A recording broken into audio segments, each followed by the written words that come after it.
Hingga saat ini polisi masih menunggu laporan korban pelecehan oleh dokter kandungan M. Syafril Firdaus alias Iril di sebuah klinik yang viral di media sosial.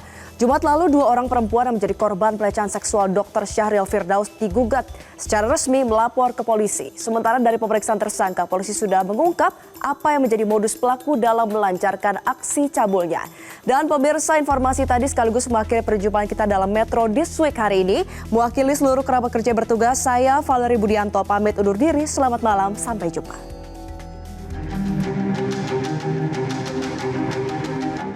Polres Garut, Jawa Barat hingga kini masih mendalami kamera CCTV yang viral di media sosial yang memperlihatkan aksi cabul Dr. Syafril Firdaus. Sejauh ini polisi belum mendapatkan keterangan dari korban yang mendapatkan pelecehan seksual saat pemeriksaan kehamilannya di klinik tersebut.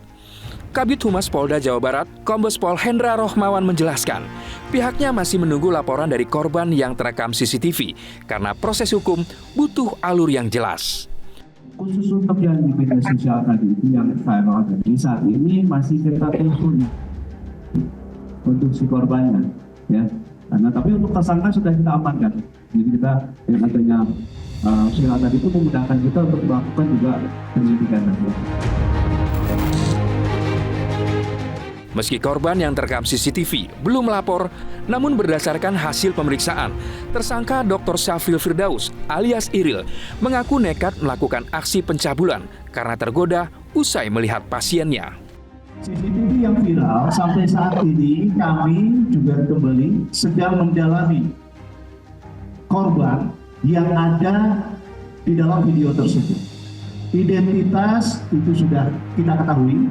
Kami juga sudah komunikasikan kepada yang bersangkutan, juga kami komunikasikan untuk dapat melaporkan kepada kami. Namun yang bersangkutan atau korban berkonsultasi dengan suami dan keluarganya. Ini yang patut kita perhatikan, menjadi atensi bahwa memang korban juga akan menjadi permasalahan pribadi ketika ini dibawa ke ruang publik. Kami menyadari itu sehingga kami pun tidak bisa serta-merta membawa korban itu ke ranah proses penyidikan. Kami hanya bisa menghimbau dan menjamin hak-hak korban, kerahasiaan identitas korban, dan perlindungan korban. Polisi mengatakan pelaku sudah melakukan aksi bejatnya hingga 4 kali. Kepolisian masih mendalami kasus tersebut dan memungkinkan adanya tambahan korban pelecehan Dr. Iril. Sebelumnya polisi telah berhasil mengungkap modus kejahatan Dr. Syafril Firdaus saat mencabuli pasiennya. Salah satunya ada korban yang dicabuli di sebuah kos-kosan. Korban saat itu sempat memeriksakan kondisi kesehatannya kepada tersangka yang tengah berdinas di salah satu klinik swasta di wilayah Garut. 3 hari kemudian, tersangka menawarkan jasa pemeriksaan kepada korban di rumah orang tuanya. Usai pengobatan, dengan dalih tidak membawa kendaraan, tersangka meminta korban untuk mengantarkannya ke tempat kosnya untuk melancarkan aksi cabulnya. Kejadian ini sempat dipendam oleh korban, hingga kemudian korban membuat laporan ke Polres Garut. Pelaku menyampaikan bahwa minta diantarkan pulang kepada korban. Akhirnya dengan kendaraan roda 2 korban, karena rumah korban dari rumah orang tua pelaku ini 1 anak,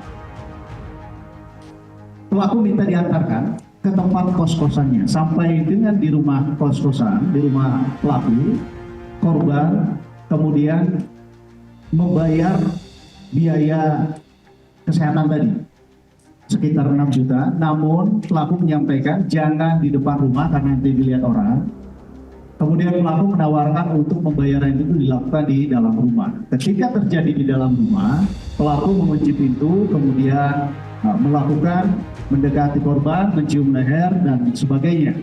Di sini korban berusaha menolak, kemudian korban juga menyampaikan, mengancam akan melaporkan malam ini juga. Pelaku tetap melakukan perbuatannya sampai akhirnya si korban berusaha melawan dan menendang. Akhirnya pelaku keluar dan pergi. Metro TV Jelajahi cara baru mendapatkan informasi. Download Metro TV Extend sekarang.